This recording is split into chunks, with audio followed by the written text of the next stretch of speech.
district. Thank you to the council member for allowing me to be here and participate in this Summer Safety Summit.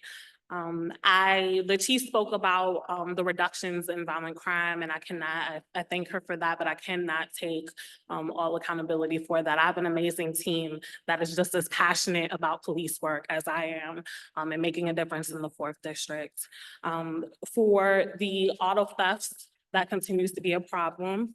Our team is out there working very diligently. Just today, before I walked in here, our auto theft team had made some arrests for unlawful use of a motor vehicle. So individuals who had parked in a stolen vehicle in a neighborhood, they did surveillance on that and made those arrests. So that is what we are doing to work around how crafty the criminals have become with these stolen autos, and we are making arrests in that area. I don't want to take up too much time, but I'm here for any questions and looking forward to this engaging discussion. Thank you. Executive Assistant, did you want to say anything? Yes. All right, good evening, everybody. As the chief mentioned, my name is Jeffrey Kopp. I am the Assistant Chief of Patrol Services North. I'm very proud to serve in that position. I'm supporting the chief's strategic priorities and vision for the crime fighting strategy in the district, as well as supporting Commander Lavenhouse and her vision for the 4th district, making sure that she has the resources that she needs to accomplish the mission that she has for the 4th district. So thanks for having me here as well. Looking forward to being part of this conversation. We know that working with the community is the way to get things done. So looking forward to your input as well. So we can take that feedback and work that into our plans as we move forward. So thanks for having me, and looking forward to the conversation. Thank you. Chief Wright. Thank you. Good evening, everybody. I'll just echo my colleagues' sentiments. I am Executive Assistant Chief Wright. I oversee patrol operations for the city. My job is to support my colleagues and to make sure that the chief's priorities around crime fighting and strategies are realized with her guidance. And I'm honored. I'm a DC native, so it's an honor to be in this position. And I really am excited about the direction that we're headed in. So any questions that you have, we're here to support. Anything we need to follow up on, we will follow up on that. So thank you for having us. Thank you. We're going to go to my immediate left, which Attorney General Brian Schwab. Well, good evening, everybody. It's nice to be back here at Emory and in Ward 4. Let me start just by thanking Councilmember Louis George for convening and inviting. Most of you may know this. Councilmember is an extraordinary prosecutor and lawyer before she became a council member. And having somebody on the council that has the knowledge of the way the criminal justice system works and should work is essential in making sure all of us have the city we deserve, which is a place where we feel safe all the time. And we have made some very significant strides really since an uptick in 2023 to historic levels, but there's more work to be done. There's much, much more work to be done. And at the Office of Attorney General, that is our #1 priority. We think about public safety in a lot of different ways as your law office. One role we play is to be the prosecutor for juvenile crime. It's important that we talk about the criminal justice system in our city, and everybody recognize that unlike every other jurisdiction, we have a divided way of prosecuting crime in our city. We have a U.S. attorney, not elected by the people of the district, but appointed by the president. And the U.S. attorney's office is responsible for prosecuting adult crime. The vast majority of crime committed in our city, as measured by arrests, is of adults. Juvenile crime, on the other hand, is entrusted to my office, the elected Office of Attorney General. And we take that responsibility of prosecuting juvenile crime extremely seriously. There is no crime that is happening in our city committed by juveniles when brought to us by our partners at MPD that the prosecutors in my office are not looking at very seriously and prosecuting. And really, since 2023, the numbers of prosecution from our office, both in terms of number and percentage, are at historic high levels. And it is important that people know that if young people commit violent crime in the city, they will be held accountable.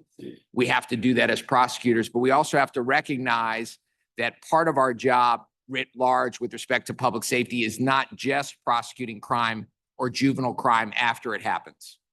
We, if we want to be safer as a city in the long run, need to think about how do we stop crime from happening before it happens. So that's the emphasis on prevention work, intervention work, and making sure that when we do have young people who have been convicted of committing crimes and are in our rehabilitative system, which is called DYRS, that we get them the services and attention they need so that when they do come back into community, they're less likely to commit crimes or to recidivate. And so all of that is a high priority for my office. The prosecution role is one critical role. I am very happy with what I think is a very sound relationship and partnership with our partners at MPD, in the different agencies, including Department of Buildings, where we are thinking about a comprehensive approach to public safety. Public safety for me and my team is more than just criminal prosecution. Criminal prosecution is a piece of it. It's also how do we think about using the law to make people's lives better and safer and healthier. Housing is a huge piece of that. We know that housing affordability is a major challenge for Washingtonians. And we also know that the conditions with which people are living in housing across the city, but certainly here in Ward 4, are oftentimes unacceptable, deplorable, unlawful, inhumane. And for all of those reasons, we are using the resources of our office to tackle housing condition issues. There are very few juvenile criminal cases that come to us where the young person who has been arrested for committing a crime has not come with some history of housing instability, living in deplorable conditions or being homeless, having fallen out of connection with the healthy factors in society, whether it be health, education, having adults in their lives who care about them. And we have to be recognizing that rather than repeating behaviors, we want to break cycles of violence. And that's why the affirmative work we're doing with housing has been so important.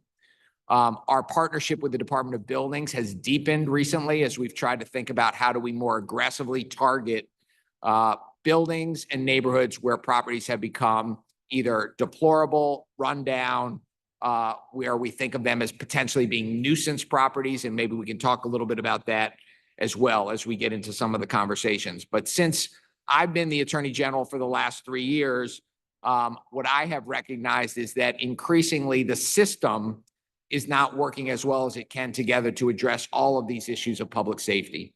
And too often we ask the police, prosecutors, and courts to resolve all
very reliant on what we call our eyes and ears, which is the folks in this room and throughout this city, council member and her staff, the advisory neighborhood commissioners who help us. They see things, they report them, and we get out there and we inspect and we work on correcting them. So I want to thank all of you for that. I want to also bring you greetings from Mayor Muriel Bowser, a Ward 4 resident, lifelong Washingtonian. I too am a native born and raised Washingtonian, and I share her commitment and passion to this city, and I think we all share that. DOB, we work on, our focus is on preserving the health and safety of the built environment. We do that through permitting, through building inspections, illegal construction inspections, and of course our rental housing inspections. And all of those things are combined, and they all have a relationship with public safety. In particular, vacant and neglected properties. They're more than just eyesores. They are actually a drag on the community. They're a public safety nuisance. They can be a place where people congregate. They frankly can be dangerous at times. So we work closely with Chief Smith to, if there are squatters or folks inside, we have to work in coordination to make sure that we can go in safely. And I want to say this a couple times, dob.dc.gov. It is the best place to enter in a complaint, dob.dc.gov. If you have a complaint, you see something, go through there. 311 works, dob.dc.gov works better and faster. And it gets it right. And also take a look at our dashboard at dob.dc.gov about DOB. Look at the dashboard and you can see all sorts of data on vacant and blighted properties, inspections. You can see it per ward. You can see it per ANC commission. You can see it everywhere. I get asked a lot if we respond more frequently to certain wards over others. And that best place to go to look at our response rate per ward is to look at our dashboard. So I want to, in support of the mayor's vision, I have a mantra: keep it safe, keep it green, and keep it moving. Safe through the enforcement of the building codes and the built environment. Green by making sure that we're working with developers and residents to make their built environment as sustainable and green as possible. And moving by looking to remove process friction, unnecessary, what I call process clutter, to make it just easier and simpler and easier to access for residents, for all residents. Very proud of the progress we've made over the last 2 years.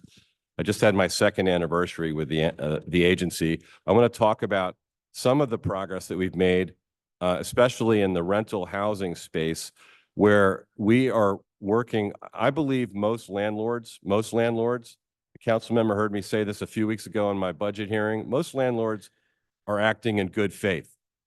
There are some that aren't, and I'll address that in a moment. But the folks that are working in good faith, we're leaning in to engage with them to make the process simpler. And by doing that, by actually communicating, what we've seen is an enormous uptick in abated violations. And through that process, almost 25,000 this year. It's a 41% increase. It's a record for the agency. And that's just from communication. 20% increase in routine construction inspections. We got over 28,000 there. A 19% increase in proactive inspections of rental property. That's almost 16,000. An 11% increase in vacant and blighted building inspections at over 11,000. We've launched some new programs, pop-up permits, fast-track fit-out permitting, and we're continuing to look at ways to innovate. The pop-up permits, when it was launched, the way it was launched, it made it sound like it was for downtown. It's not. It's for the whole city. It's for every commercial corridor. So we're happy to work with folks that are looking to activate vacant space and can help answer your questions if you have them. So I want to talk about, I said most property owners are acting in good faith. I want to talk about some of the other folks that are not. If you know someone's name, they're either doing something really well or they're doing something bad. And I'm going to talk about some folks whose names you probably know. We are looking at our data differently, at our violations data. And by doing that, and in working closely, especially with the Attorney General's office, we're applying the full weight of our enforcement authority against a few folks. I want to talk about a recent effort that we've launched this spring that is wrapping up. It's an enforcement initiative against an uncooperative, irresponsible, unresponsive landlord named Sam Razjulian. This guy goes back for years. He's a bad actor. He doesn't belong in the city. We want him out. We racked up during that blitz over 2,000 additional violations, about $2.3 million in additional fines, and we're working closely with Attorney General Schwab's office to go after this guy. There were 3 of those properties are here in Ward 4, so we're looking at the entire city. On Monday, this coming week, and here's another name you probably know, Petra Development, will be launching our blitz inspections of their properties as well. And we will be relentless about it. We're going to keep the council member, her staff, and the community informed of the progress as we move along. And I look forward to talking to you about that. I want to say a couple things about expanding our outreach to the public. We continue to work on making sure our systems are accessible, especially to those folks that maybe English is not their first language. We're creating and attending more community events, developing new guides for residents about district resources for seniors, for the Spanish-speaking community, with legal help guides. These can be found again at dob.dc.gov, and I really do encourage you to look at that website. So I want to thank again Metropolitan Police Department, the MOKers with the Mayor's Office, our partners at DLCP and across the agency. And again, if you see illegal construction or you see a vacant property and you're curious about it, report it at dob.dc.gov. If you think someone's in there, don't go up and look through the window. Just report it and let us do the rest of the work. If we think someone's in there squatting, we'll call Chief Smith and we'll work with her team to get in there. And I want to thank everybody again for having me here tonight. We're glad to be here. Thank you. Director Sneed. Good evening. I think I am DC loud. I'm Yes. sorry. I might not need this. My name is Quelly Sneed, and I am the director or the executive director for the Office of Neighborhood Safety and Engagement. I bring greetings from Mayor Muriel Bowser, but also the 68 employees that work at the Office of Neighborhood Safety and Engagement, which we affectionately call WANS. We work with and we partner with over 40 community-based organizations. I want to acknowledge my team that is in the room. I want to start first. If you see this table, get yourself a free t-shirt, if you will. This is our team. Gary, he is our Ward 4 internal Office of Neighborhood Safety Violence Interrupter. But I also want to take and make sure we acknowledge the men and women that are wearing those black and gold shirts. That is the Ward 4. Yes, snap it up, snap it up, snap it up, stand up. Yes, thank you. Stand up, Nort. This is your Ward 4 Violence Interrupter or Interruption Provider. Brittany Staton, if you can stand up. This is our program manager for the Ward 4. She is the point of contact for all things violence interruption. Thank you, Brittany. What I want to start and say is, who are we? Because I think there's sometimes a little bit of confusion about what is WANS. It's not phonetically spelled, it is O-N-S-E. WANS' primary mission is to work to reduce gun violence in the District of Columbia. I'll put the period right there. Yes, it's a lot of lines and a lot of words, but the end game is to reduce gun violence in our city. And we do this through our programming. We have multiple programming. We have our Pathways program, which pretty much is a program that I always say, I never need a flyer. I don't need any poster, email, or marketing on Instagram or anything, because it's a program that really sells itself. It is working with those that are drivers of gun violence and those that have been impacted by gun violence. And what we do is we have a 10-week to 11-week program where we first talk about, let's shift the thinking. It's not about going straight to work. It's about shifting the mindset, understanding how you are triggered, what to do when you are triggered, and also to give them an opportunity to kind of get healed, restorative justice, understand and acknowledge any harm that you have caused to your community, and give you an opportunity to share how you want to right that harm with the community in which you're from. It's from a restorative justice perspective. In Ward 4, this fiscal year, beginning in October, we have had 6 Pathways graduates. I forgot to mention, yes, I'm born and raised here. I'm happy to be in Ward 4 because I'm a resident of Ward 4 myself. Born and raised primarily in the Riggs Park community. And so with that, the Pathways participants, most of them live around me. So we see each other as we're all going to work. So I think one of the bright spots of this program is that, yes, you work on a mind shift.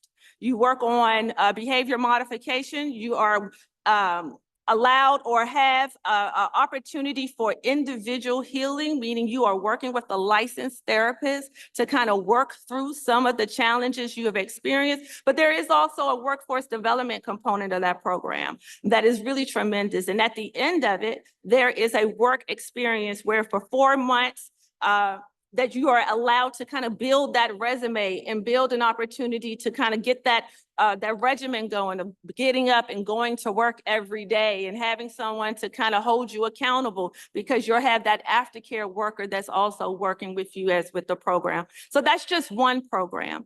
Another program is our Family Survivor Support. It's a very small but mighty team. The Family Survivor Support team, it has the unfortunate but fortunate opportunity to go into the community when there is an incident of trauma. Usually they're responding to a homicide, working with the family for burial support, grief counseling, if there are younger children in the home, to find resources to help them deal with the loss of their loved one, as well as the parents, the siblings, the uncle, the aunt, the cousin. And then they also have a hospital triage, if you will, that they work with hospitals that where it did not result, gratefully that it didn't result in a homicide, but there is a lot of work that has to be done before they're released back into the community. And so it's that small but mighty team that is deployed. They also do risk assessments. They work with MPD in that regard. I want to emphasize we're not law enforcement. We are a choice. And so that is one thing that I really think is very important. As a choice, we go through and we try to build relationships with those that are most at risk. And if anyone knows what it's like to build, it takes time. It's not an overnight come in. You have to build a relationship. And so the men and women in the back of the room, that's what they do. I always say it takes a special person to want to run into a burning house. Most people are trying to get out of the burning house, right? But you're looking at men and women that are running to it because in some of their experience, which is some of them come with lived experience, they recognize and see what is happening. They recognize themselves in some of that, and they're trying to prevent an individual from having to go through that level of detriment and trying to save them. So I really want to just kind of highlight a little bit, but there's one more program that I want to talk about is what we're having this summer. We believe that we are a convener at WANS, but the solution to ending gun violence is really rest in the community with you all. And so what I want to share with you is that if you know of any organizations, we have our mini grant program that's coming out. I really am looking to partner. We have over 40 community-based organizations. We're trying to build that number, build that ecosystem for services for individuals that have been impacted or are perpetrators of gun violence. In addition to that, I want to share, I'm sorry, I hope I'm not taking too long. July 19th, we have a healing symposium at the Kellogg Center, which I would invite everyone to come. You will hear families speak about loss. We will hear more about our panel speakers of the leaders of the violence intervention, talk about what their efforts are in their specific communities. And we also, it's going to be fun. We're going to do a lot of healing through journaling. We're going to healing through yoga. And we're going to also just hear from people who have lost an experience and how they have turned that tragedy into a triumphant situation to prevent other families to having from dealing with that. So again, my name is Quelly Sneed from the Office of Neighborhood Safety and Engagement. And thank you for welcoming home. Thank you. Great. Okay, I think I'm next. Good afternoon, everyone. I'm Nadine Parker. I am the Executive Director of the National Capital Coalition to Prevent Underage Drinking in the Wards 3 and 4 DC Prevention Center. The Wards 3 and 4 DC Prevention Center is funded by the DC Department of Behavioral Health, and we're actually their collaborative that focuses on substance use disorder within the given communities. We happen to represent Wards 3 and 4. Before I go any further, I am a resident of Ward 4. I'm born and raised practically in Ward 4.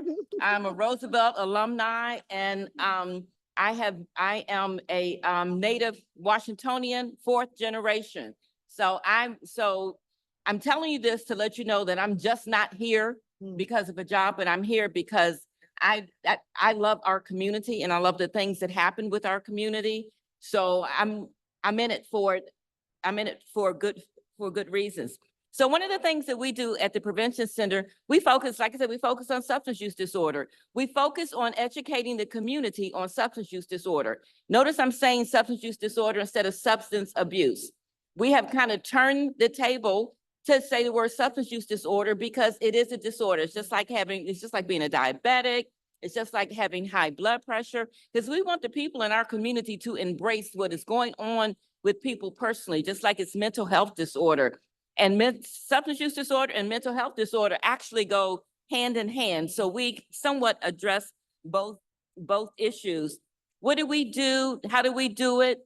We bring our community together, and we focus on community engagement, educating the community, providing prevention services. What are prevention services?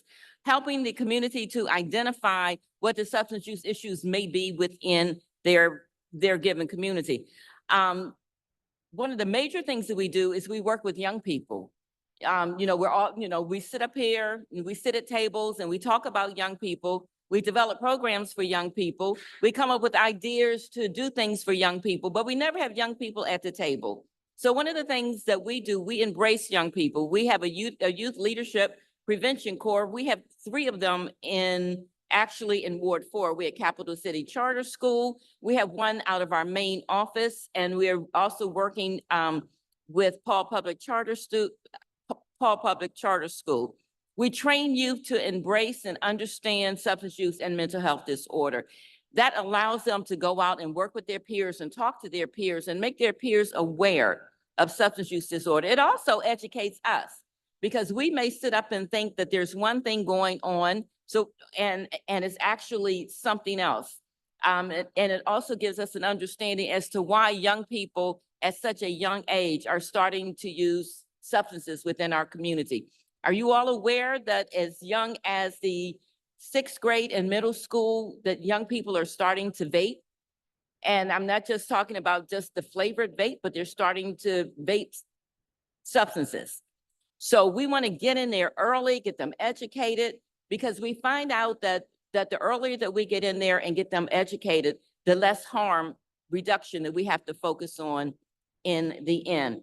Once again, we're funded by DC Department of Behavioral Health. I guess we can somewhat say that we're their boots on the ground, because we're the ones that lets them know exactly what is going on in our community. And I could not do that without my staff, in which I know Charlene is here, and we also have a big tall guy, Lee Manley, who is here and at many events.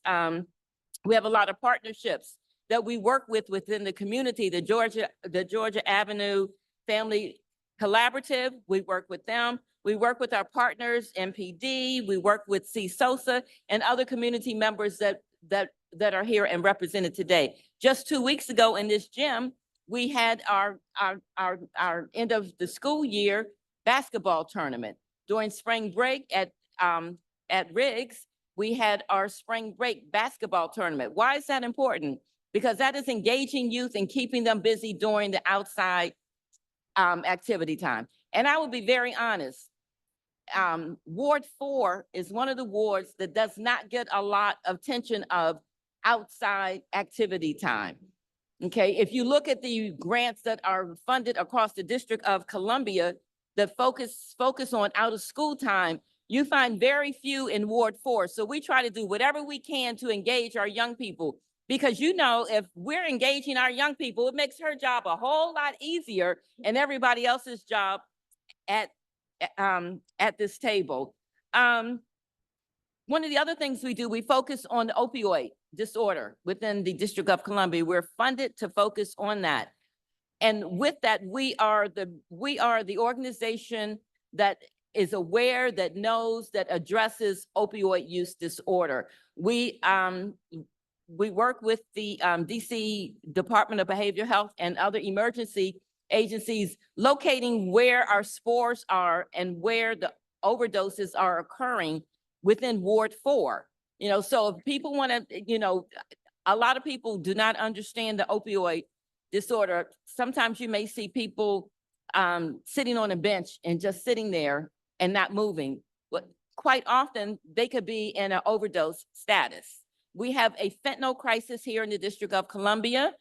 And it's not just in other wards, it is in our ward as well. So we're the ones that we're responsible for making sure that everybody has Narcan in their hand, as well as testing strips. So if you need to get Narcan today, please let me know. And we're also responsible for doing the Narcan training within our community. We do it for community groups, neighborhood groups, ANCs, to make sure that our community has the tools needed to address our opioid crisis. Because when you address the opioid crisis, then you do not have the fatal numbers that we started out with a few years ago when addressing the opioid issues. We also work with vaping. That's very important. I'm going to say that again, vaping. We have a program that we work with the Department of Health, focusing on young people, middle school and high schoolers, and educating them on different vaping issues. We are always available to come into the communities and conduct community conversations, which allow us to really understand and see what the issues are going on within the community. We attend all community events that we're invited to, and some of those that we're not invited to. You will see us tabling at events to make sure that our community has everything that they need, all the tools, all of the information that they need. You can always find us with the council members, pop-ups that are occurring throughout the month of July. We will be there tabling. And if you have any other questions as it has to substance use disorder, working with the DC Department of Health, Behavioral Health, please let me know. Thank you. Great. Thank you. All right. We are going to get started with questions. People have submitted questions and so Candace is going to start with the questions. Panelists, try to keep your answers succinct and answer the question, but don't spend a lot of time so we can get through all the questions. So Candace, can you give us questions, please? Thank you. All right, we have questions. 3 questions, as the council member stated, questions from here and also questions from online. I'll be mixing it up so that we can hear from everybody tonight. We'll start with a pre-question. MPD, will there be any special coverage in the evening at Lamont Rec Center this summer? So I will say yes and no. And I'll say no, and I won't say no emphatically. So what I will say is this, we have to work very closely with DPR. And if DPR have activities during the summer months, we will certainly make sure that we have a support of MPD personnel assigned to the area. Is that okay to say? Okay, all right. I don't want to speak out of turn because I let them run their districts. But I really do think that with a lot of the activity that we've seen with young people across our city, we certainly want to make sure we have a presence of law enforcement in that space. Our next question we'll take from the chat. I'm encouraged to hear that crime may be trending downward citywide. However, the situation in our neighborhood tells a different story. We continue to experience weekly gun violence on the 5600 block of 13th Street. There are ongoing issues with known trap houses, particularly at Petra Properties and Nachitos on Colorado Avenue. Residents are regularly confronted with gun violence and crime surrounding these buildings. What is being done to protect our community?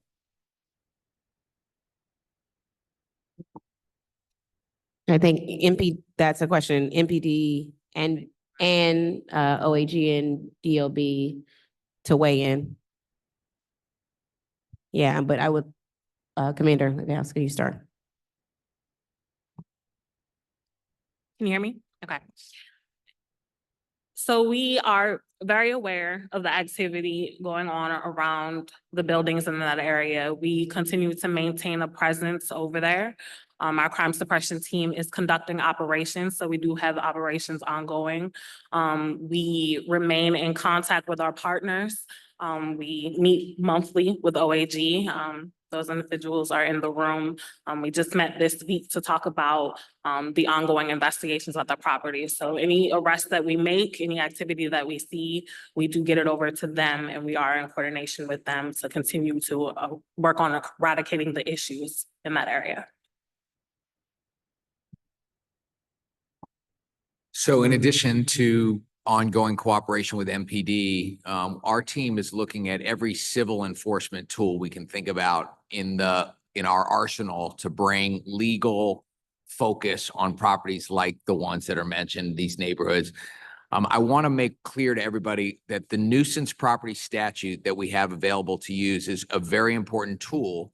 It really requires community engagement and complaints being made to MPD, because the triggers for a nuisance statute that we have in our city are triggered by guns, drugs, or prostitution, where there are findings and seizure of weapons or drugs at particular properties.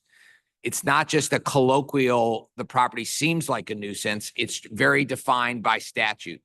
So if you have a witness or you've observed guns, drugs, or prostitution at any one of these properties, it's very important to make the complaint to MPD so that it gets into the MPD records, so that when we're trying to build a case to bring a nuisance claim against a property owner, a landlord, we have the record available. And I guess that's me, yeah. So I'll mostly echo the Attorney General. As I mentioned in my remarks, we are commencing our blitz on the Petra properties this coming Monday. It will be a process. We have to deploy our inspectors. We're doing this in concert with our sister agencies and with the Attorney General's office. We're going to work on getting full saturation in terms of inspections through every unit. If there are other properties that are not on the Petra list, but are properties which you see activity or they're blighted or vacant, just make sure we know about them, and we'll make sure we get inspectors out there. Our residential inspectors and our vacant and blighted building inspectors are two different teams, but we'll work in concert and again, with our sister agencies and with the Attorney General. And in addition to our office coordinating with the agencies that have already spoken, our office is going to also be organizing a pop-up like we do at other dangerous intersections that may have issues, to offer resources. So basically, we're going to pop up. We'll probably call on ones and others. DBH, who always shows up, Nadine. This is our opportunity just to meet the tenants in the building and say, hey, tenants who live here, we want to hear from you. How can we support you as tenants? And so that is what we'll be doing in our office, sort of coordinating a space in place to build relationship, like Director Sneed said, which is important, building relationships with the tenants in those buildings to see what resources we can provide, what guidance can be provided, or what mentorship and leadership might be needed to be provided for some of the young people who may be in those buildings. So in addition to coordinate our agencies, also just trying to be a resource to neighbors and tenants to hopefully also improve what's happening inside and outside those buildings through resources and support. If I could ask to have our folks invited. Absolutely. That would be great. Thank you.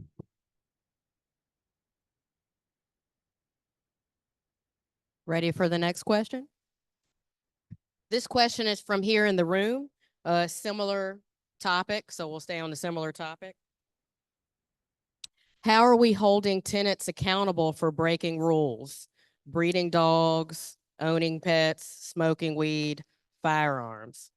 And then I want to merge in the second part of that question.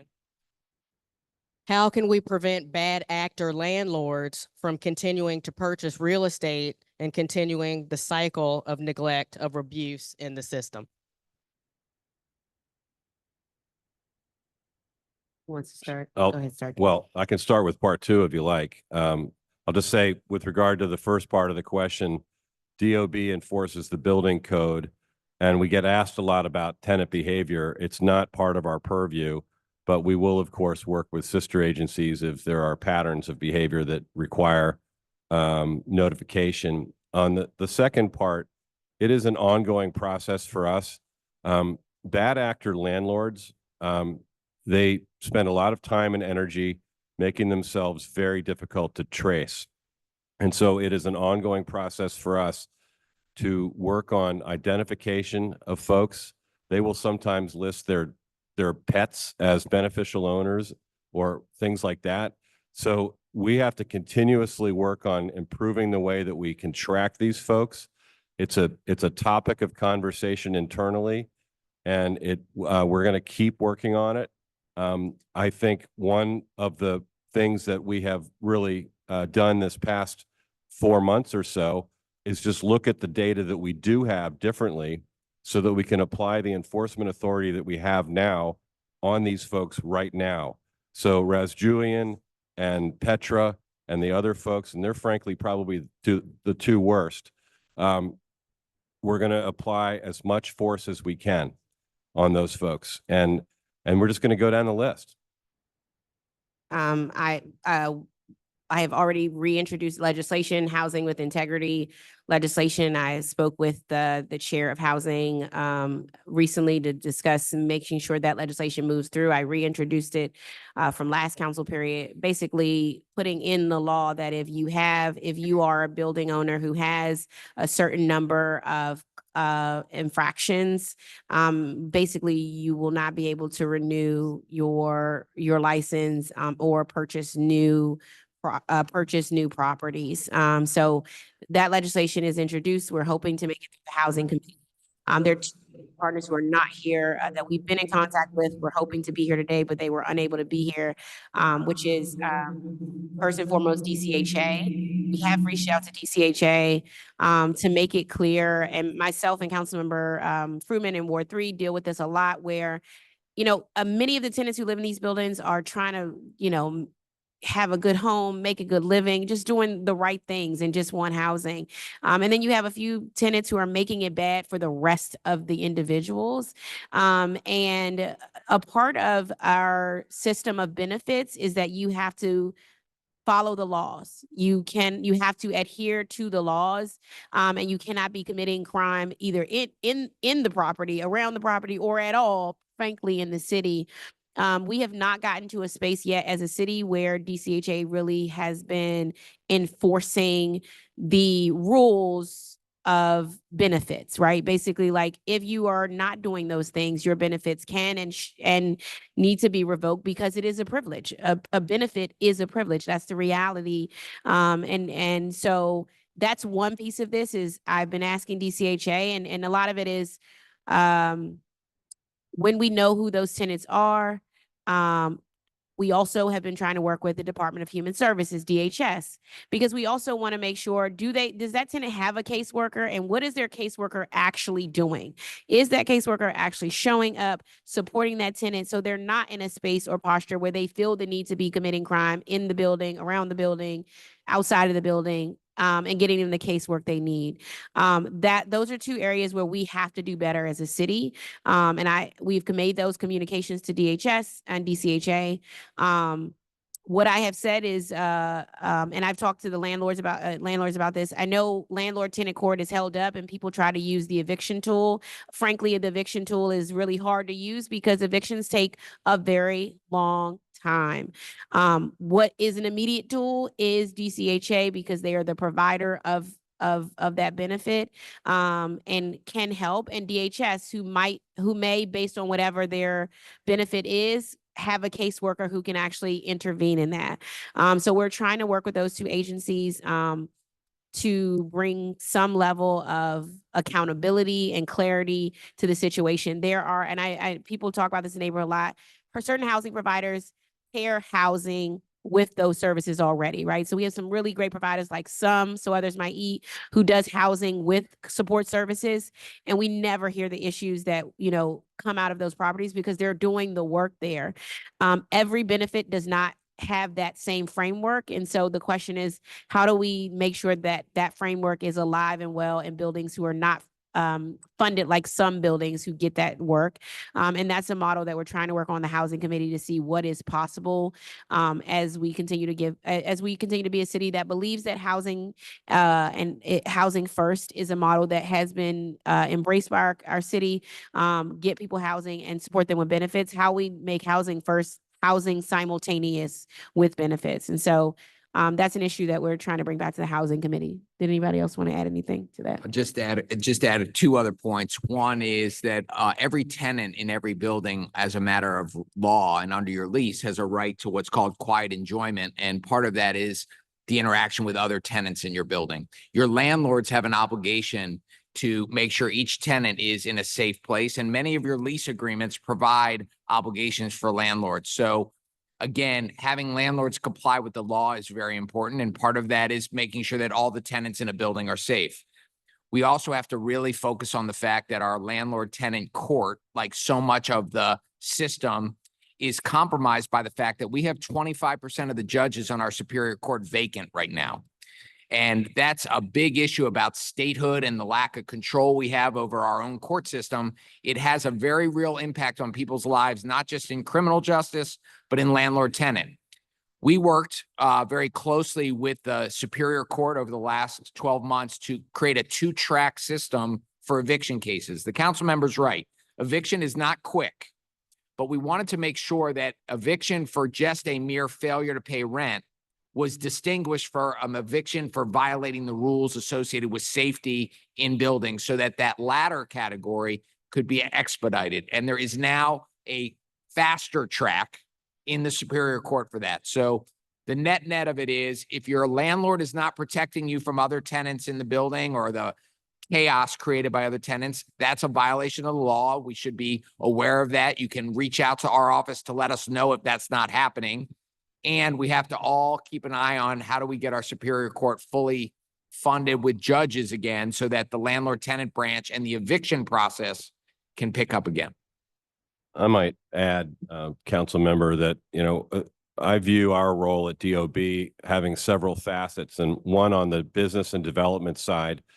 The provision of safe and affordable housing is partly dependent on the supply, the ability to provide supply. The more supply there is, the more likely there is to be more affordable housing. So our role in that is to work with good faith developers to help them actually get projects started, underway, and open as fast as possible, and to make sure that they're safe and habitable. And that's where we look at process clutter and friction, and we try to make the processes not to sacrifice safety, but to make them actually just make more sense. On the enforcement side, I've said several times that I believe most landlords are acting in good faith. I believe that if we don't think smartly at DOB about how we use our enforcement authority against the bad actors, and we sort of distribute our enforcement equally across, we make it really hard for good faith landlords to be able to stay in business. And that actually is not good for tenants. So we believe that part of what we need to do is to really look sharply at the bad actors out there and hit them harder, and to continue to engage with the rest of the folks that are good actors. And as I said earlier, our abatement rates are going up dramatically. And that's what we want at the end of the day, is compliance. And I just want to also add just 1 or 2 points. We've been working very closely with DC Housing Authority Police, Chief Mike Reese. We have really, he's done a really good job with kind of moving out some of the individuals that were there on his team and bringing in new folks. And I tell you, it's been a really great joy and a pleasure to work with him. One of the other things that we're doing with some of our DCHA properties is that our officers this summer have started to do walks inside those apartments. We want our officers to get out of the cars, walk through those apartments, and it has been fruitful for us where we found guns and different stashed in different hallways. And one of our commanders, it wasn't my idea, I'll give him credit, Commander James Bowler in our 7th district, because there's so many properties over in Ward 7 and Ward 8 that we've just been challenged with. And I think one of the things that we can do better as a police department is being able to get our officers out of the cars throughout the day and walking through those buildings, because that also serves as a preventive method with regards to gun violence. We've made some significant arrests, and we've also pulled some guns or removed guns from those areas as well. And we'll continue to do that throughout the summer months as well as we go into the fall. Thank you. Thank you. Let's go to a question that was from the community and sent to us prior to tonight. It says, what is MPD's plan for bringing law enforcement presence back to Kennedy Street, given some of the members of the Kennedy Street crew being released? Will MPD create specific plans for First Street, Fifth Street, 7th Street, and other locations where neighbors have voiced concerns about dangerous activity taking place? Thank you for that question. So we have maintained a consistent presence on Kennedy Street, a reduced presence, but we have maintained consistent presence over there, and we will continue. We're going to continue to work with our agency partners. We did have a multi-agency walk over there on June the 26th last week. And with that, we brought over all the resources. So we heard the concerns that there were more people hanging out in the area. So we went there, we addressed those individuals. We went into the different businesses, talked to them. There will be some inspections coming up on some of those businesses from some of the things that we saw in the area. And some of those things were the concern was loitering. That's what we've been hearing from you, and the congregating in front of those liquor stores. So we addressed those individuals. We also addressed the business owners, and they're willing to work with us to get control of that activity over there. Our crime suppression team has also been deployed over there regularly. They're taking enforcement action on all observed what we call quality of life violations over there. So the public drinking, the smoking, and the disorderly conduct. We've also, our crime suppression team has increased traffic enforcement over there, and that has been beneficial. We have recovered several firearms out of individuals' vehicles that have been riding through the area. So our enforcement has been very strong over the last couple of weeks, that we have been hearing that more individuals were hanging out there, and we're going to continue that presence there as well. And may I also add, one of the things that we saw kind of an increase in are individuals hanging out in alleys, right? And the team has been very, very intentional, a directive from me that we have to go in the alleys. We have to push people out of the alleys.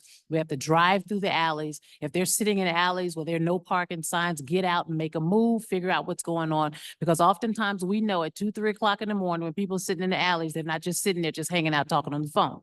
We know that they're probably either up to something or some sort of activity. So that's another effort that we have been pushing this summer, and pushing our officers to ensure that we can move these folks along and not have them just sit in our communities. What we do know is that a lot of these folks are not from the District of Columbia. They're not even from here. They're either some of them are, a lot of them we come in contact with are from Maryland or traversing from different areas, but we still have a responsibility to police the city. And since we know that we found a lot of activity in our alleys, please call us and let us know. We can't see everything. We can't be everywhere, but we're certainly counting on you in those spaces and places where you see individuals hanging in alleys. Pick up the phone and call us. We'll make sure we're there. And Council, use the tip line if you can. I know a lot of people like to be anonymous. You can certainly use the tip line. I try to stay anonymous myself. Council member, I was hoping that our provider, program manager could speak to this, because we're also doing some work with those. Brittany Phillips.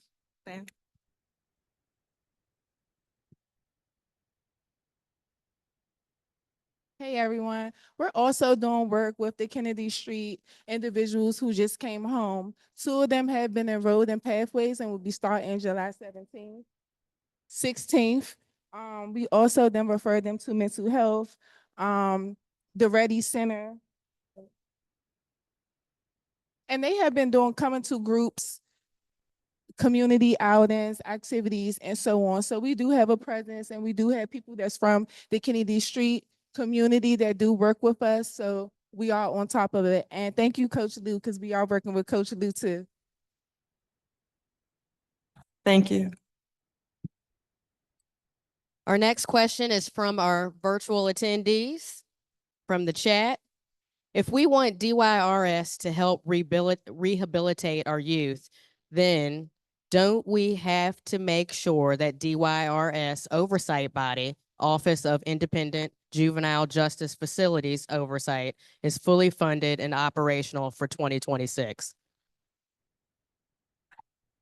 Well, I'll start with this. So the answer is yes. Let me start with a short, concise answer. As part of the Road Act, which I introduced about a year ago, focusing on oversight of our DYRS, one of the things that we identified was that we know that when young people are in the deep end of the criminal justice system and have been held responsible for crime, the way we get them on the right track is quickly getting them the services, attention, and accountability they need to get back on track. And we know that too often young people are languishing at DYRS and not getting the kind of immediate attention they need. We have a history in our city, a dark history of not paying attention to this part of our criminal justice system, and we know what happens when we don't do it. Independent oversight is a critical piece of this. Sunlight, daylight on this part of our system is important. And so the Road Act, among other things, indicates that we need and call for an independent body that will continue to oversee what's happening at DYRS in terms of young people getting the attention, services, support, and getting into the programming they need right away.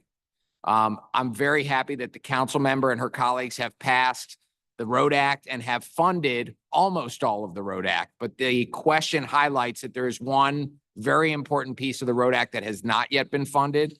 And I would encourage everybody to let all of the council members know that this is something that you think is important. It's not prohibitively expensive. It's a tight budget year, so every dollar is tight. But this aspect of oversight and making sure DYRS does what we need it to do, once MPD has arrested a young person for committing a crime, once my office has prosecuted that person and they are now in the DYRS hands and custody, we got to make sure that we get them what they need at that time, because going from DYRS into the adult criminal justice system is not making ourselves safer as a city. This is our opportunity to get kids turned around, and we can't lose that opportunity. Our next question is coming from the room. Montgomery County has security robot in the Silver Spring garages. When will 4D get a security robot?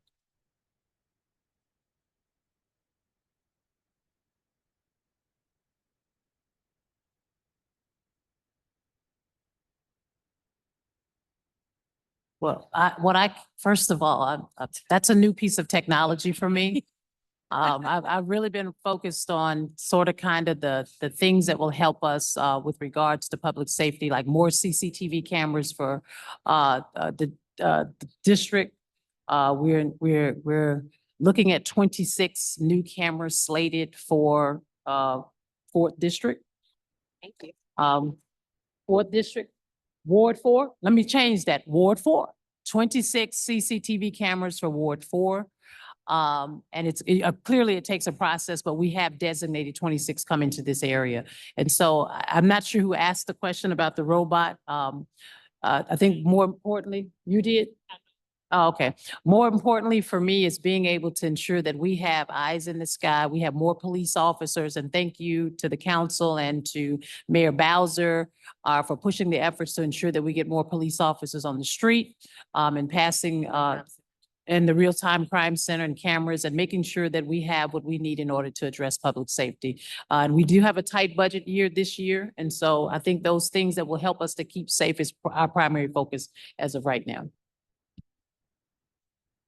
Well, thank you. Next question. Are abandoned cars used to store contraband, and why doesn't DPW tow them after they've been ticketed? Yes.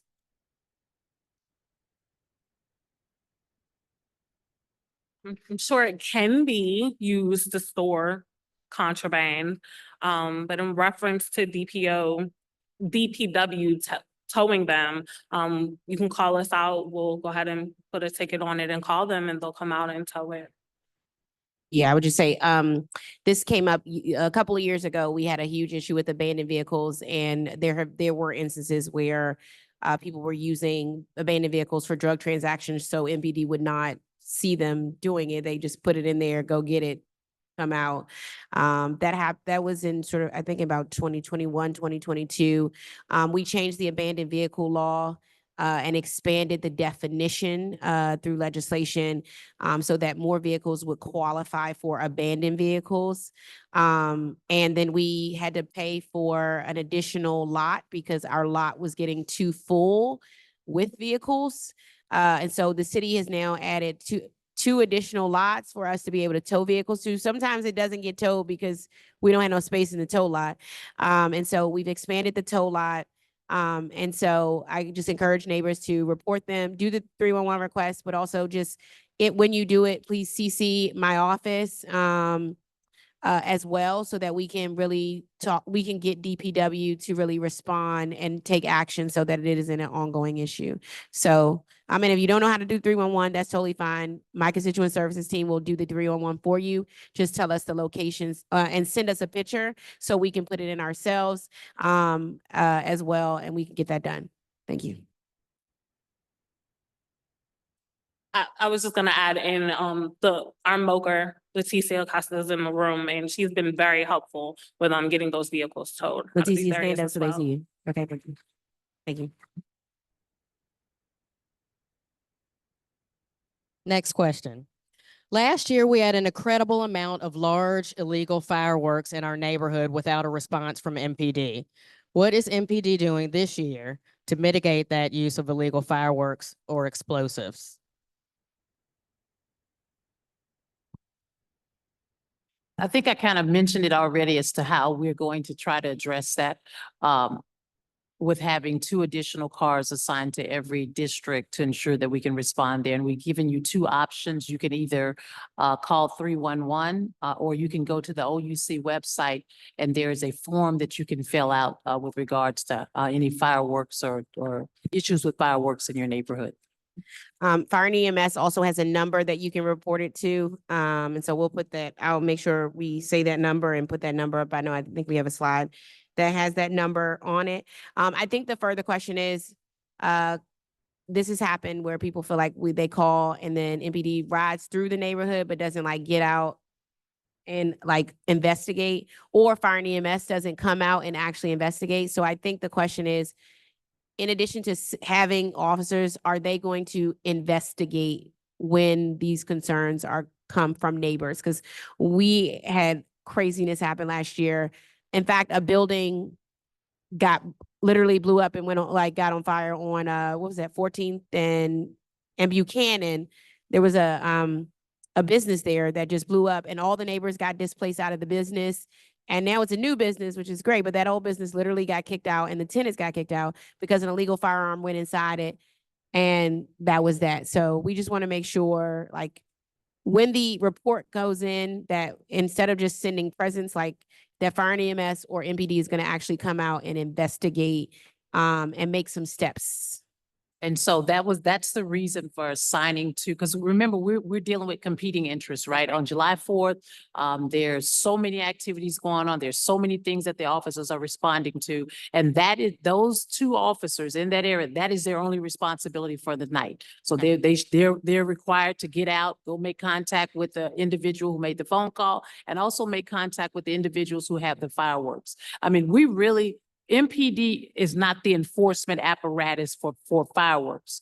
It is really fire and EMS. They're the ones that do the investigation. However, We're going to take on some of that responsibility because we know how short-staffed all of us are. And I know people feel a lot more comfortable sometimes when they see MPD show up. We will confiscate the fireworks. We will transport it over to fire and EMS, and they will do their investigation with regards to that. So there is a requirement, and from me all the way down, that they are to get out the cars and make contact with the individuals in our communities. Thank you so much.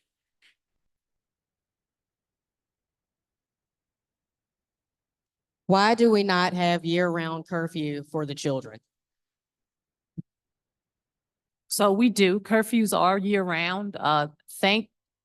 Special thank you to Mayor Bowser, Councilmember Pinto, the members of council for voting and passing on the legislation yesterday with regards to curfew. Curfew hours for the summer was 12 midnight, months of June, July, and August. Council voted yesterday so that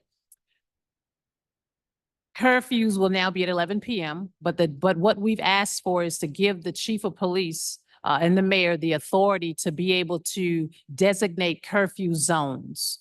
And the reason why we want to do that is because of some of the activities that we've seen that's been outside of the 4th District in particular across our city, where young people, and I don't have to go into firm details, you already know how young people have been conducting themselves in certain areas around our city. We need to be able to ensure that visitors, residents, our communities feel safe. And so giving me the authority, or the mayor the authority, to say we're going to designate an area, a particular curfew zone, and that zoning hour will begin at 8 p.m. When we designate that hour, there's still some particular things we want to work out with that, like how many times, how many times will we announce that this is a curfew zone? It should be 3. We want to give kids the opportunity to get out of the area, to leave the area if they are creating or engaged in criminal activity. Understand that curfew is a violation.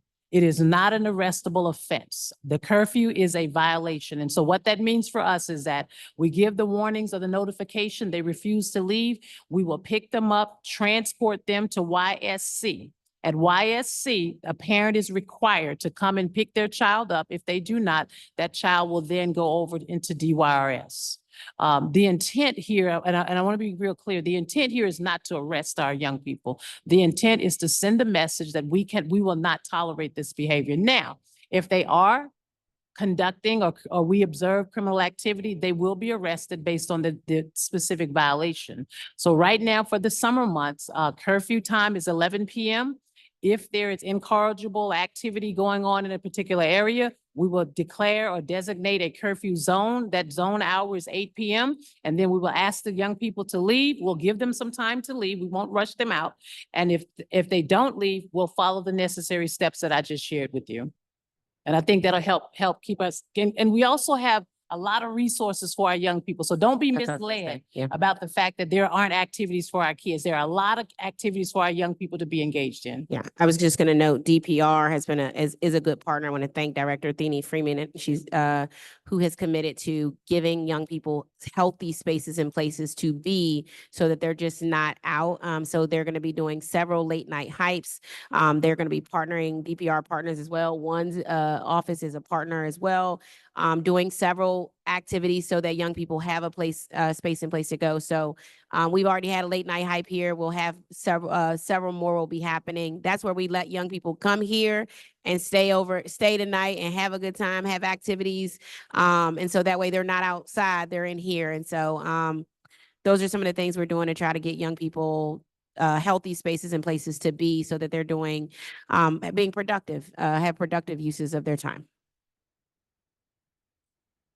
I would like for Chief Smith to provide an update on the status, the return to duty protocols for the MPD officers, the 4th district officers convicted and sentenced for a 2nd-degree murder and a host of cover-up charges, and the death of Ward 4 DC resident Karan Hilton Brown. Has their return to duty put them in close contact with the public? And if so, why? So I'll start by providing information that won't violate the personnel confidentiality. The first thing is that I want folks to know is that those members were pardoned. Their convictions were vacated and the prosecutors dismissed the charges against them.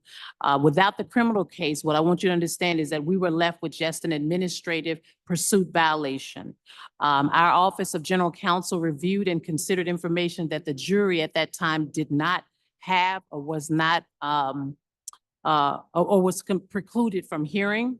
And based on that, much of the obstruction of justice charge was based on a draft report that was never finalized, reviewed, or submitted.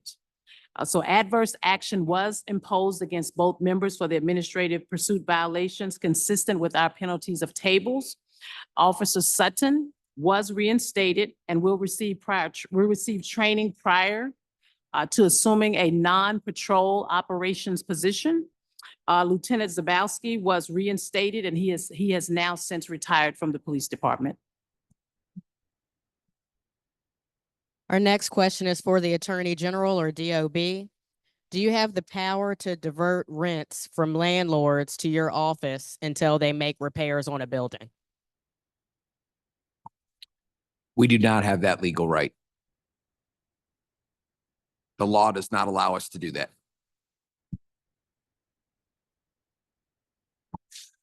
The question of whether we would go to the council and see to change the law, we have not. That raises a lot of very difficult legal questions about whether or not the government can take the property of a landlord that is supposed to come into the landlord in form of rent and have the government seize that money in advance. Largely, our system works on holding landlords accountable after the fact, and they are oftentimes held responsible for penalties and damages and other monetary fines. But grabbing somebody's money up front before they've been adjudicated to be responsible is something that our law does not allow right now.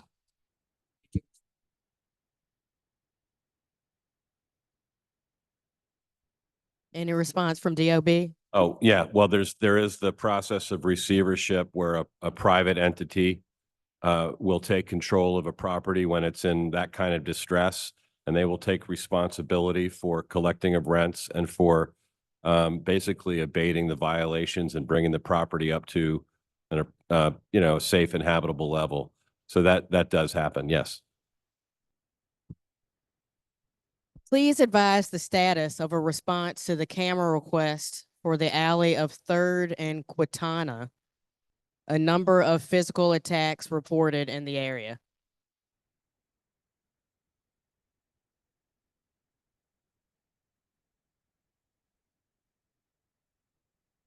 So I'm gonna continue to look at the data in reference to that and work on getting a camera there. But it was not one of the locations based on our data that was supported for this last round of cameras that were implemented in the area. But I will continue to look at the data and submit that.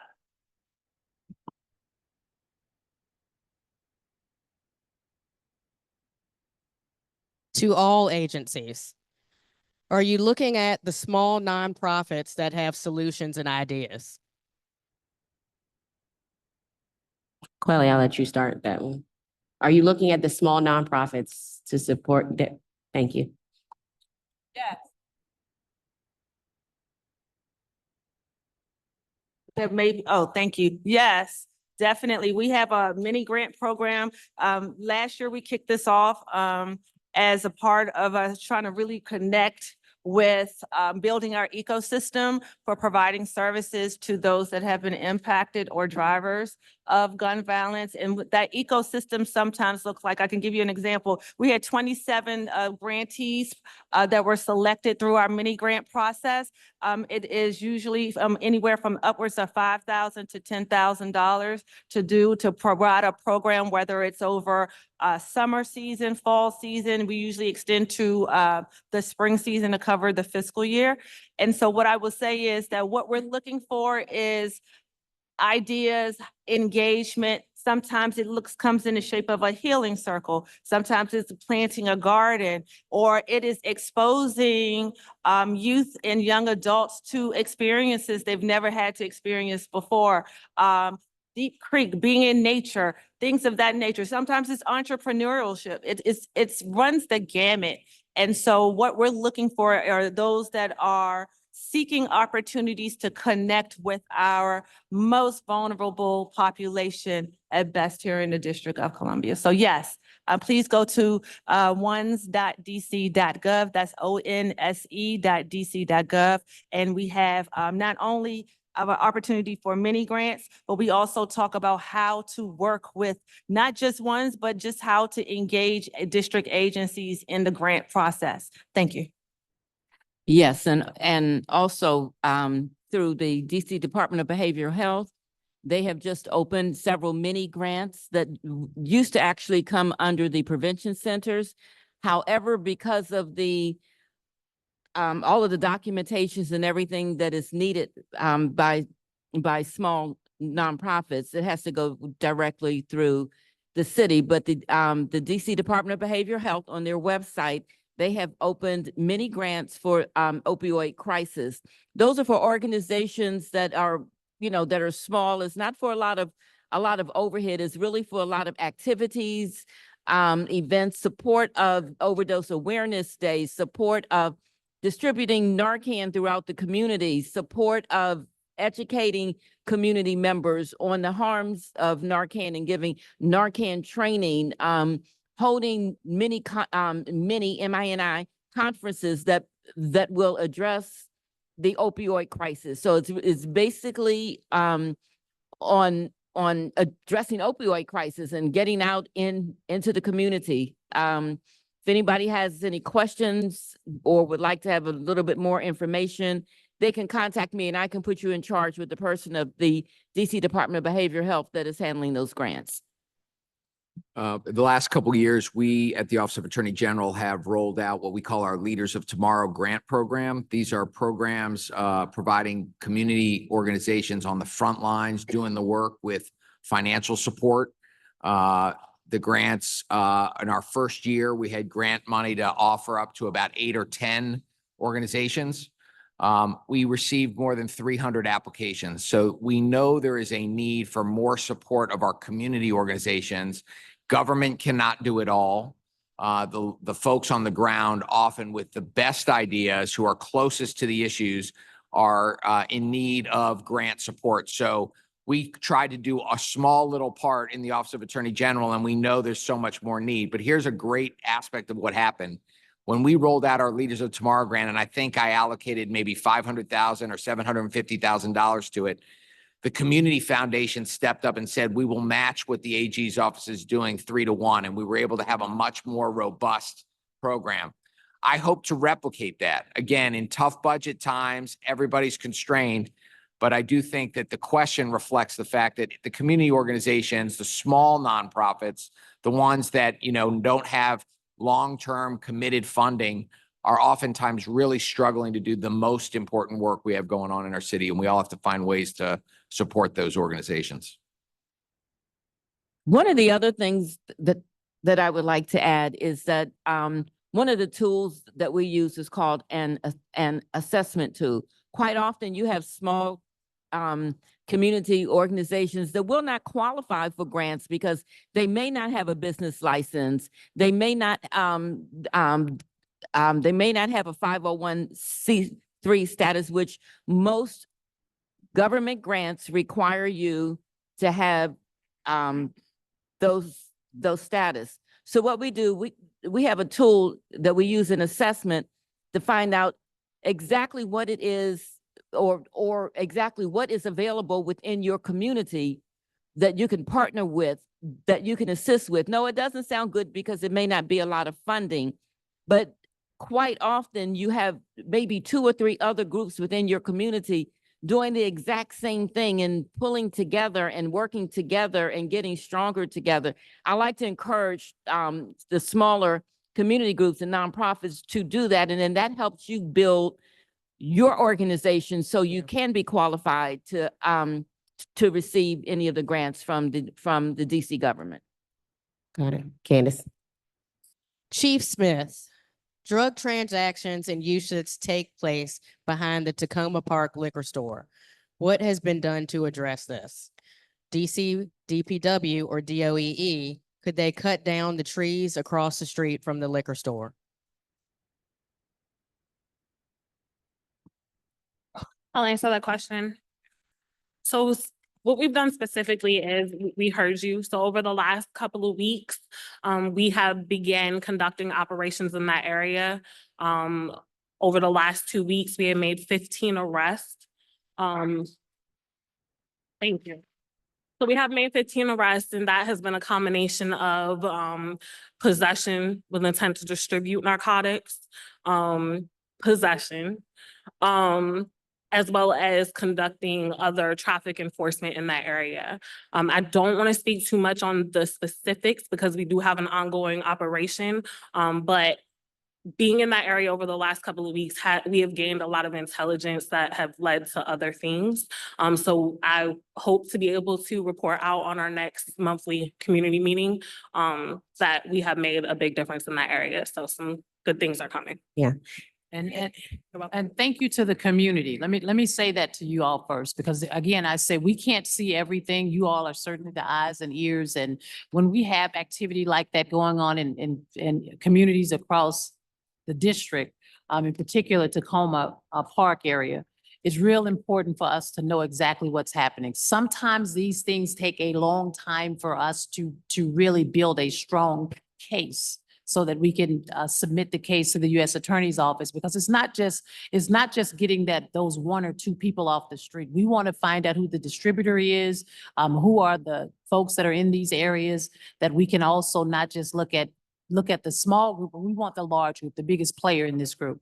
And so to Commander Lavenhouse's point, the number of arrests that have taken place over there will continue, but we're trying to build a stronger case. So just give us a little bit more time. I'm sure she's going to gain a lot of knowledge and intelligence once this case has been completed, and we'll make some newsworthy commentary with regards to what's happening in that space. And thank you so much. And I just want to add there, Commander Lavenhouse has been doing, this is on our border, as you all know, New Hampshire, the area we're talking about, because some people thinking like Tacoma, y'all thinking Tacoma, DC. We're Tacoma Liquor Store is at around New Hampshire Avenue, Rittenhouse Northeast area. So we are partnering. There's I want to just thank Commander Lavenhouse for her partnership with PG County and just as well. There's been partnership on both sides. On July 8th, our office will be doing a pop-up in conjunction with the PG County council member.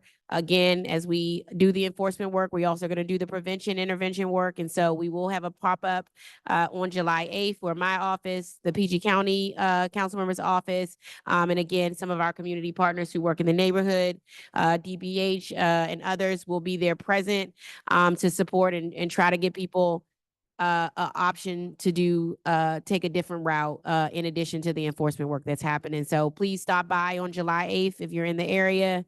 We'll be, yep, that exactly. That'll be on July 8th, New Hampshire and Rittenhouse will be there for our pop-up. Thank you. And this is a piggyback on that one, specific to prostitution that's taking place and the drug trafficking there. It's Rittenhouse Northeast between 3rd and Eastern Streets. And it's just the question of what should neighbors do when they see the activity. We ask that neighbors continue to call us because that's why we have been able to be so successful over the last couple of weeks.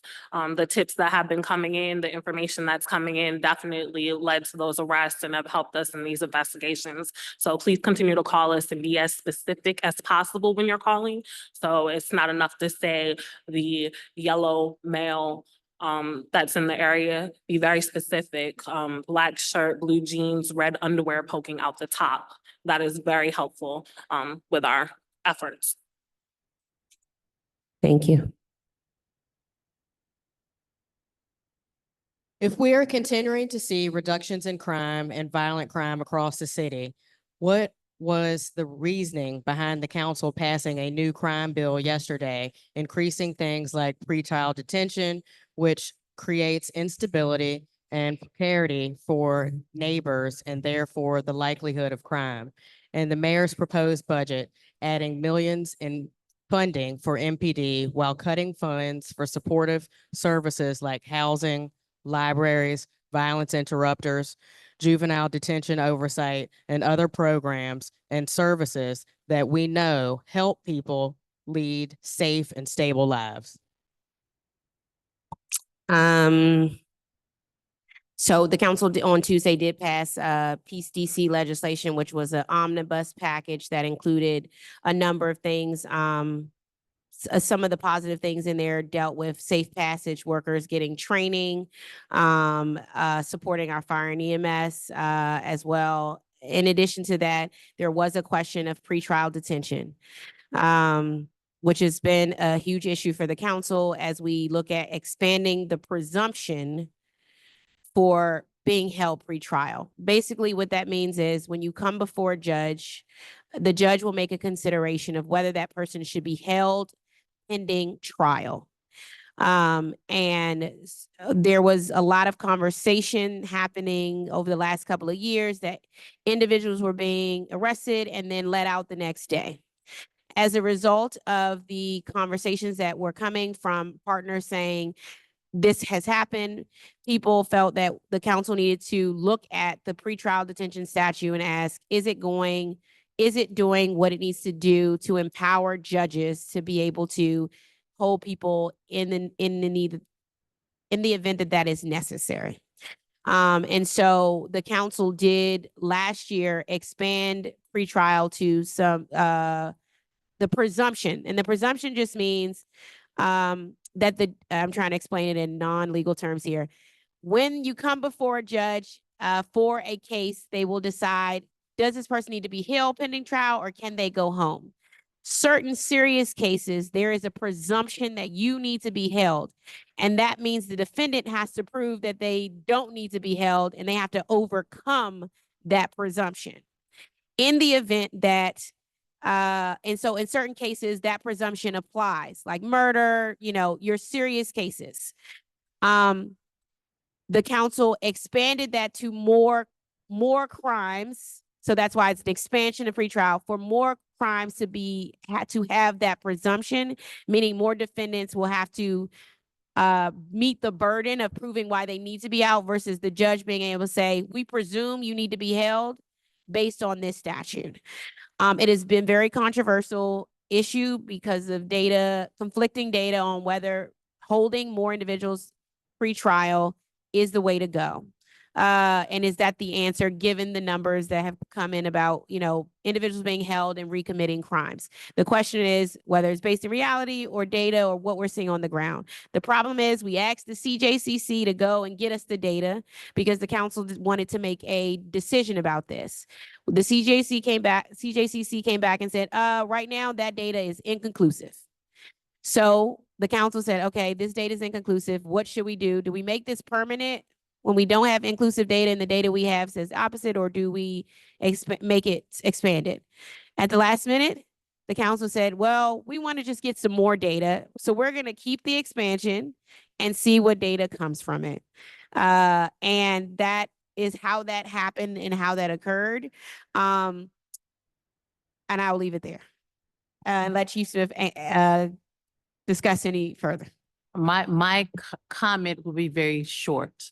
What I do know, when shooters are held, our crime goes down. When we have folks that are shooting and we have the evidence and we have we presented the evidence through the proper process. When they are held, we know that our crime tends to go down. And that's pretty much all I'm going to say about that. I'll let CJCC conduct their data and we'll see what happens after that. Thank you, Councilmember.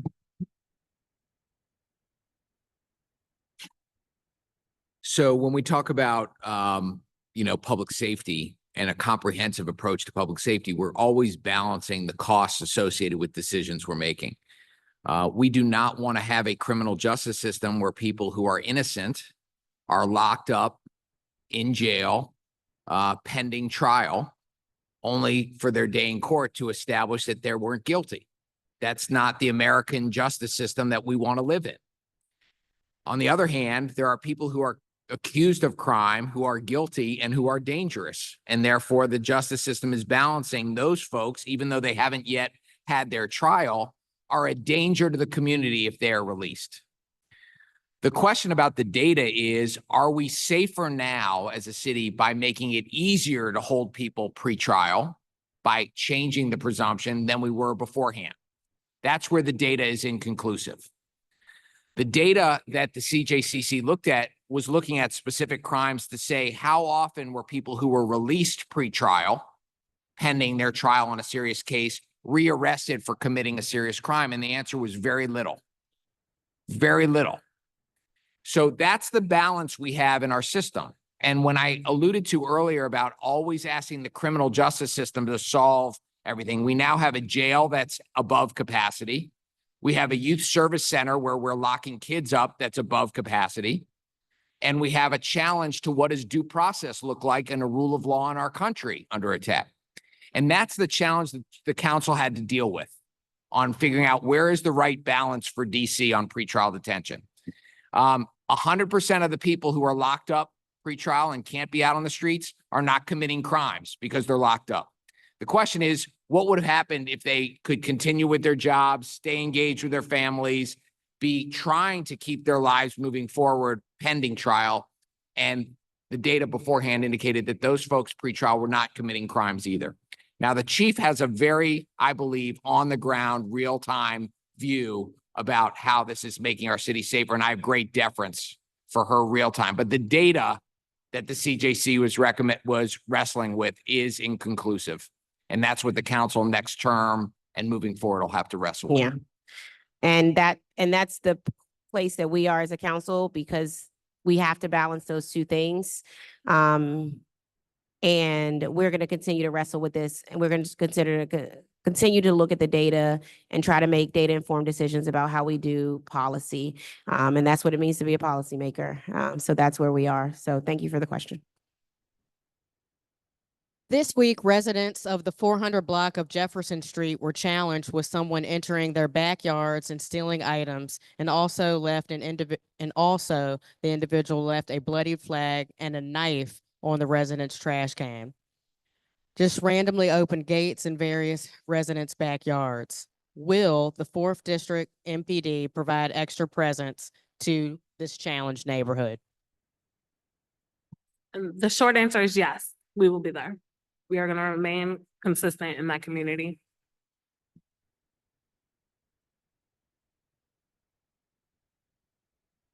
What programs are set up to address the role of the parent or the responsible adult who is connected to juveniles who are involved in crime?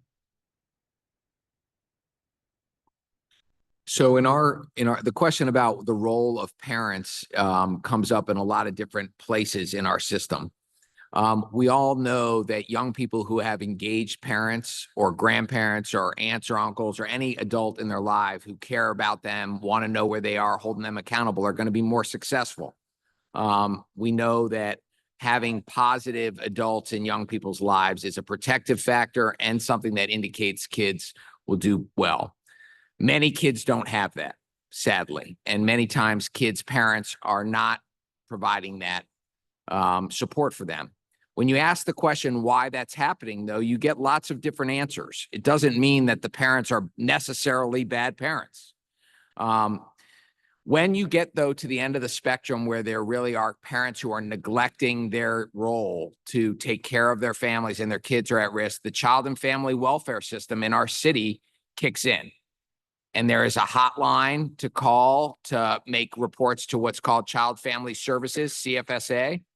The lawyers at the Office of Attorney General and our Family Services Division are regularly involved with that agency, trying to make sure that young people are protected. And sometimes the system where parents are neglecting their obligation to take care of their kids, those young people end up in the foster system. That too is not a great result for outcomes when we look at how young people are doing. So there is accountability in the Child and Family Services system. There have been conversations about whether or not parents should be criminalized, held criminally accountable for their children's behavior. And my view is that that certainly is not the law right now, where parents are criminally accountable for their children. I don't think that's the answer to how we make ourselves safer. I go back to the point that the question suggests, should we put more into the criminal justice system and now have crimes where we charge parents and lock parents up for not being good parents? And in the long run, we are not going to be safer as a community if we do that. We have to give parents the support they need to be more present. And when parents can't do it, unfortunately, the child and family welfare system is where we address that need in our community. And I would just want to add and know, in order to get support, you no longer need to sort of have a child involved in the criminal justice system or a child involved in the neglect system under CFSA. A year ago, we created the 211 warm line for people to call and get supports from families, for families to get support. That support goes through our collaboratives, which we talked about earlier, which we do fund through the Child and Family Services Agency, but does not have to be found sort of involved. So here in Ward 4, we have the Georgia Avenue Collaborative who does support. We just recently, was it a year ago or a couple of months ago, just opened the Brightwood Collaborative as well. So now we have two collaboratives. They do parent training classes. And we also have Mary Center, who also is a partner, and they do parenting classes specifically for fathers who need support as well. So we have Mary Center, Georgia Avenue Collaborative, and the Brightwood Collaborative, which you can actually walk up to, knock on the door and say, I need support. Can you support me? And we have had parents say, look, I need help. I'm a mom. My kids are not doing what they're supposed to do, and I need help. And that's why we have those collaboratives, and that's what they're there to do. So if that's the case, please refer an individual to 211 or tell them to show up at our collaborative on Georgia Avenue or Brightwood or Mary Center, and someone will give them the support and services they need to be better parents. Just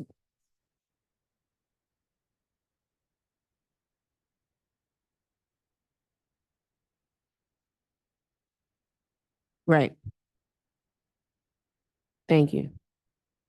He was noting Thank- Street Line also has a hotline as well.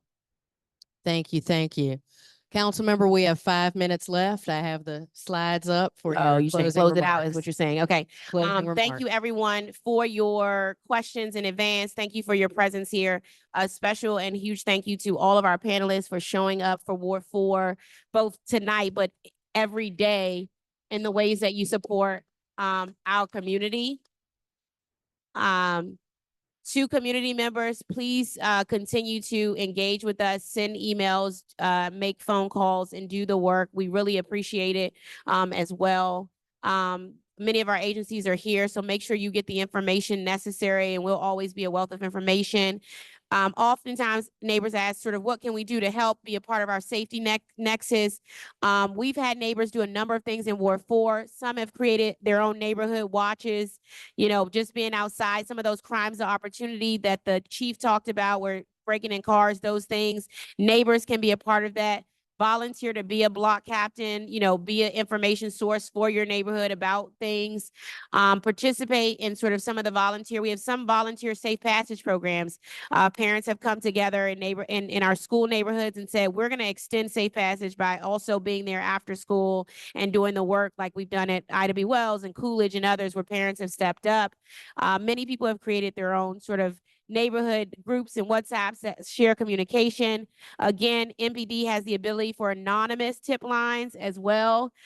So use the anonymous tip line at 727-9099.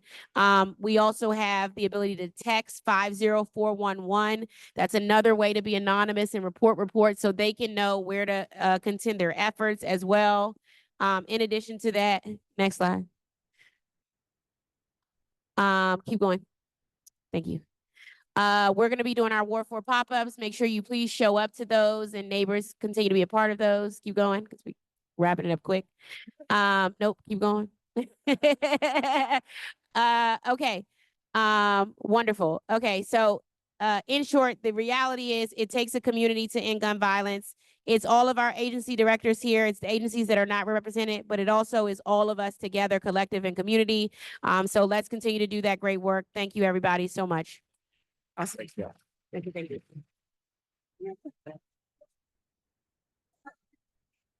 So we can't do that for budget.